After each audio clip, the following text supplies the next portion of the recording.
Hoje eu tive duas alegrias.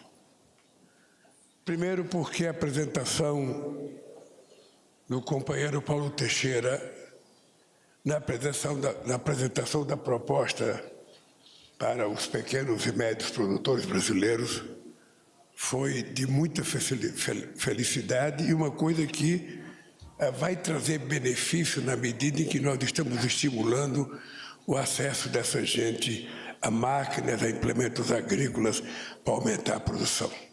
Isso vai ajudar a indústria de máquina no Brasil, vai ajudar a indústria automobilística e vai ajudar a melhorar a qualidade das coisas que a gente planta nesse país.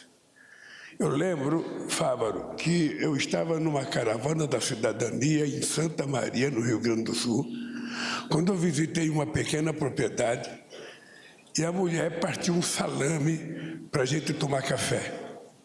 E eu perguntei para a mulher por que esse salame não é vendido no supermercado, por que não é vendido em São Paulo. Ela falou, presidente, tem uma lei, a gente não pode vender fora do município.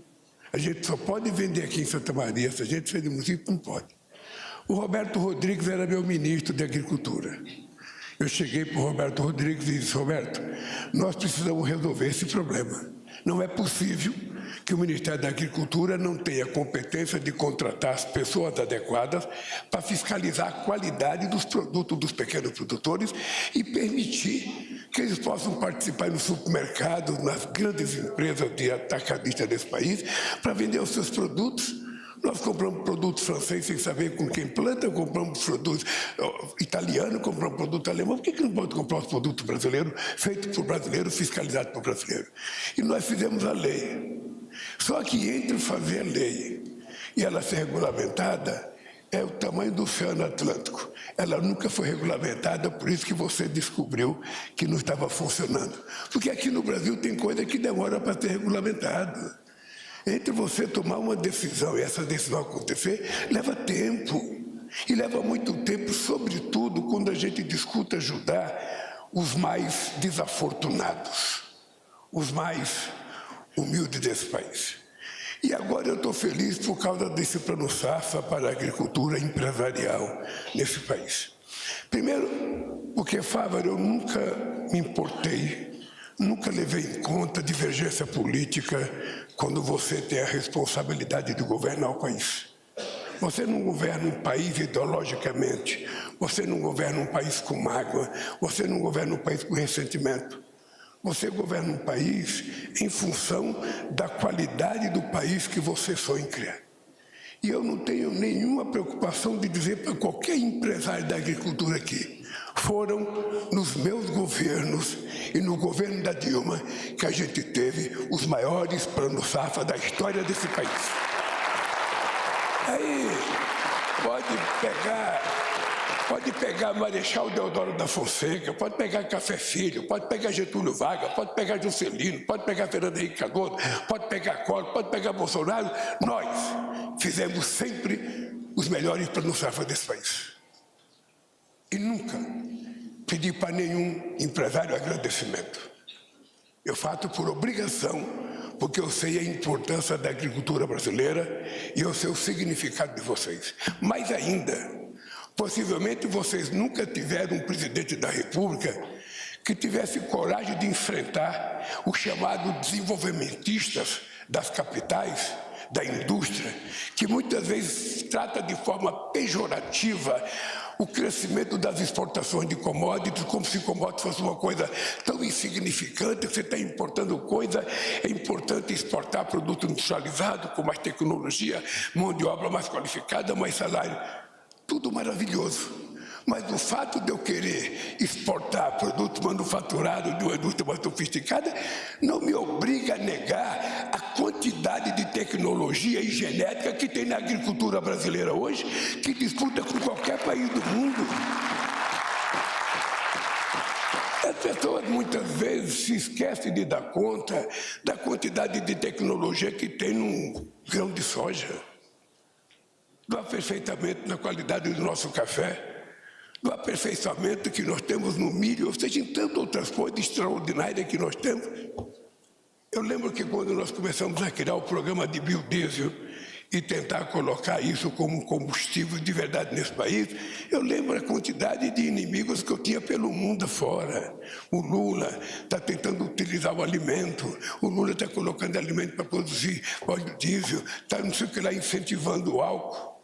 E eu tive o prazer de conviver, sabe, com o melhor momento dos produtores de álcool nesse país. Quando o mundo inteiro, até 2010, imaginava que em 2020 iria ter 10% de etanol em todas as gasolinas do mundo e até o Japão ia colocar 3% de etanol na gasolina.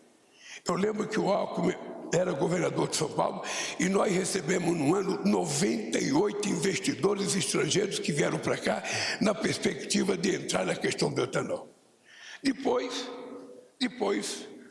as decisões a nível internacional nos encontros ambientais, sabe, não levaram muito a sério. Até hoje a gente não colocou em prática o protocolo de Kyoto, até hoje o Acordo de Paris não foi assinado e até hoje muitas das coisas que foram aprovadas não aconteceram, inclusive a dos biocombustíveis e a do etanol. Eu viajei em muitos países do mundo com o chamado carro verde. Tinha a história de que a gente iria produzir carro, sabe, com material extraído não do petróleo, mas da cana-de-açúcar, do etanol. E nós viajamos o mundo. Não foram poucas as palestras e os debates que nós fizemos mostrando que esse país ia produzir o primeiro carro verde da história do planeta Terra. Porque a gente acreditava de que era possível fazer aquilo. Lamentavelmente, o que não aconteceu naquele período está acontecendo agora. Essa revolução da transição energética que está passando pelo Brasil, vocês não sabem o orgulho que eu tive esses dias. Eu que conheço um pouco a história da cana e que a cana ora é endeusada, ora, sabe, é diabolizada, a cana que já foi o ouro desse país, a cana que já foi, sabe, o agronegócio desse país. Ou seja, de repente a cana era uma coisa da monocultura, que não gera emprego, que gera escravidão, que gera cortador de cana, que não tem... Aí o que acontece hoje? Hoje, quando você vai numa fazenda que está cortando cana-de-açúcar, a pessoa que está cortando cana-de-açúcar normalmente é uma mulher jovem, bem formada, com curso técnico, dirigindo uma máquina que tem computador, que tem ar-condicionado, melhor do que o carro que ela tem na cidade para dirigir, numa demonstração da sofisticação e do crescimento tecnológico na nossa agricultura. E é disso que nós precisamos. E é por isso que eu tenho orgulho. Eu fui presidente aqui da outra vez, e eu lembro que quando a gente comprava um guardanapo, todo torto, a imprensa dizia: Palácio compra guardanapo de algodão do Egito. Como se fosse uma coisa de outro mundo. Eu imaginava que o algodão do Egito era tão qualificado que até a gente comia. E aí eu descobri que o Brasil hoje produz mais algodão do que o Egito, e nós estamos exportando para o Egito. Uma demonstração da capacidade, da criatividade e dos investimentos em conhecimento tecnológico que nós estamos fazendo na agricultura. Essa é uma coisa extremamente sagrada para um país que tem a extensão territorial do Brasil, a quantidade de água do Brasil, e um país que tem um potencial, sabe, de crescimento na área da agricultura como nenhum outro país do mundo. Por isso é que nós precisamos incentivar muito o crescimento da nossa agricultura. É por isso que nós fazemos plano safra melhor do que aqueles que parece que gostam de vocês e não gostam. É por isso que nós fazemos. Porque eu nasci e vou morrer sem nunca perguntar para um empresário brasileiro se ele gosta de mim ou se ele votou. Não é essa a relação. Eu não quero casamento. Eu quero construir esse país. Eu sonho com um país, sabe, mais desenvolvido. Eu sonho com um país com padrão de classe média evoluído. Ontem eu fui visitar uma casa em Pernambuco. Ontem eu fui entregar uma casa, presidenta da Embrapa. Eu conheci uma família. Eu conheci um homem de 53 anos. Eu conheci uma mulher de 40 que teve 13 filhos. Nunca dormiram numa cama. Nunca. E nós fomos entregar uma casa de 44 metros quadrados para essa mulher. Quando as crianças entraram na casa, eles moravam embaixo de uma ponte, dormiam num colchão, num papelão.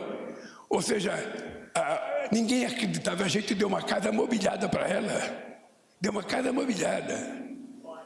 Porque se o Estado não cuida de dar a mão às pessoas mais necessitadas, quem vai cuidar? Uma pessoa qualquer pode passar na rua, ver um cara dormindo, um cara bêbado, pode até desprezar, mas o Estado não pode. O Estado precisa cuidar dessas pessoas.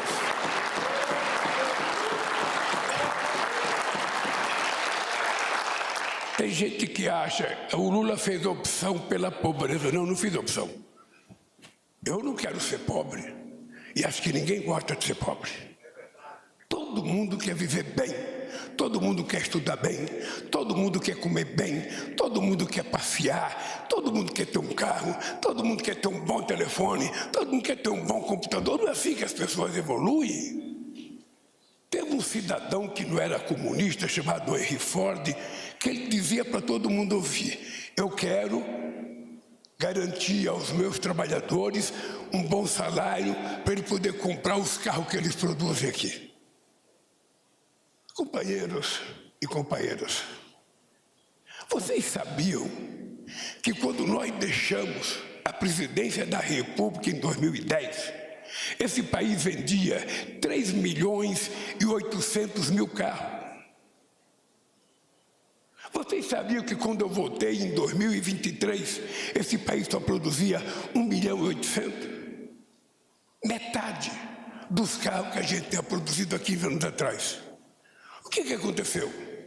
Por que esse país andou para trás? Por que a gente não chegou a 6 milhões de carros? Porque essas coisas, embora o Estado não seja um Estado empresarial, o Estado tem que ser um Estado indutor. Ele tem que discutir. Ele tem que planejar, e tem que planejar de preferência, sabe, coletivamente, o que a gente quer para esse país. A gente tem que fazer uma aposta no país. Eu quero que vocês façam aposta no crescimento individual de vocês, no crescimento da empresa de vocês, mas é importante ter em conta que nenhuma empresa é rica, sabe, por causa só do dono. Ela é rica por causa das milhões de pessoas que trabalham e que produzem as coisas com muito carinho, às vezes mais do que aquilo que a gente esperava. É assim o mundo. Então, eu quero dizer para vocês que a minha alegria é muito grande pelo fato de que nós estamos tratando todos com muito respeito. Todos com muito respeito. E digo sem medo de errar. Cada estado que eu vou anunciar uma quantidade de obra, porque vocês sabem que nós pegamos esse país destruído. Nós estamos reconstruindo o país. E eu tenho dito, nós encontramos o país destruído, cheio de carrapicho, cheio de mato. Nós tivemos que limpar a terra, tivemos que fazer o manejo da terra, tivemos que fazer as coisas que tem que fazer. Semeamos, adubamos, cavamos e plantamos. Agora é hora da colheita. É por isso que o salário está crescendo. É por isso que o PIB surpreendeu os negacionistas que achavam que o PIB ia ser menos de 0,8%. O PIB foi a 3% e vai crescer mais em 2004. Vai crescer mais em 2024. Sabe, porque eu digo sempre que, embora isso a gente não aprenda na faculdade de economia, sabe? Mas os astros estão se movimentando de forma muito favorável ao Brasil. Tudo está para acontecer. Eu lembro quando a gente tinha o Fávaro me liga e diz assim para mim: presidente, tem navio aí no mar com 70.000 toneladas de carne para a China e os chineses não vão comprar porque essa carne foi vendida quando teve aquele caso de febre aftosa lá em Marabá, a vaca louca, e os chineses não vão comprar e a carne vai ficar perdida em alto mar aí, presidente. O que é que a gente faz? O que é que nós fizemos? Pegamos o telefone, ligamos para o Xi Jinping e falamos: companheiro, Companheiro, falei até em mandarim para ele.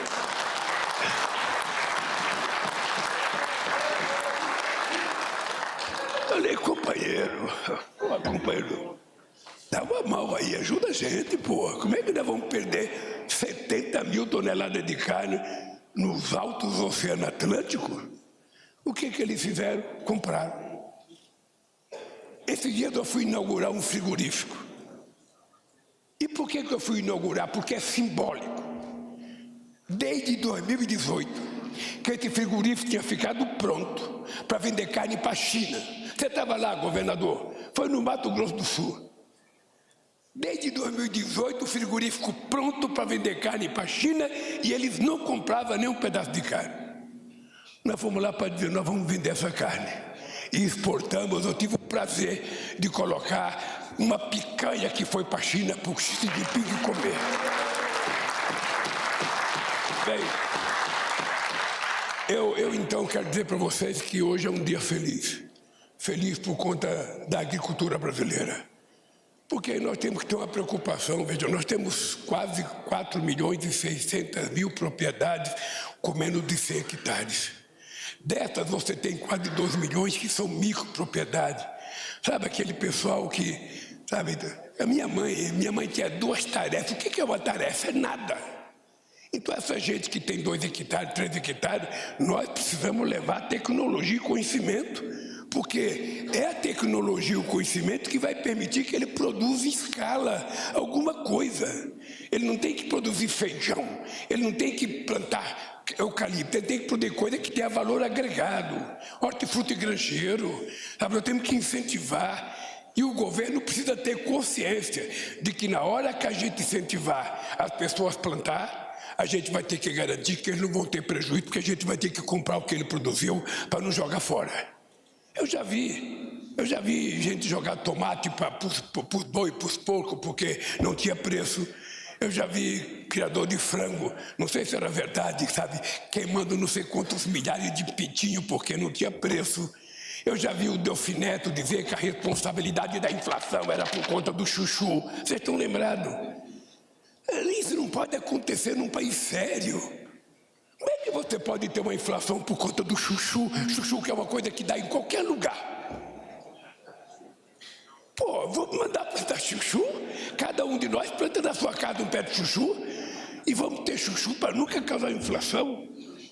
Eu jamais vou tomar atitude de congelar preço.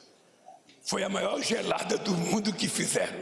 Porque a minha experiência é que toda vez que vou gelar uma coisa, aumenta o preço e as coisas desaparecem. Eu lembro que tinha caminhão que ia no bar entregar bebida e o cara não tinha o refrigerante. O cara falava, só entrega se vocês comprarem tal refrigerante. Aí o cara era obrigado a comprar um monte de coisa que não servia. Isso não vale. Nós estamos com um problema agora. Nós estamos fazendo a reforma tributária, nós temos interesse em fazer a reforma tributária, que é a primeira feita em 40 anos, num Estado democrático, em que a gente tem só 70 deputados em 513, e a gente conseguiu aprovar uma reforma agrária extraordinariamente boa que vai mudar a história desse país. Nós agora estamos discutindo umas coisas que eu pensei que o Haddad ia falar, mas ele não falou, eu vou tentar insinuar aqui. Nós estamos com um pequeno problema, nós temos que discutir o que vai entrar na cesta básica. O que a gente vai inventar de imposto para a cesta básica. E vocês que são produtores sabem que já tem a briga. Carne entra, carne fica, carne entra carne de primeira, entra carne de segunda. Na verdade, a gente não tem como separar essa coisa. Na verdade, é o seguinte, nós vamos ter que entender que possivelmente a gente tem que separar entre o que é carne in natura e o que é carne processada, para a gente poder criar a diferença. Mas eu, sinceramente, eu sou daqueles, Haddad, que vou ficar feliz se eu puder comprar carne sem imposto. Eu vou ficar feliz se eu comer.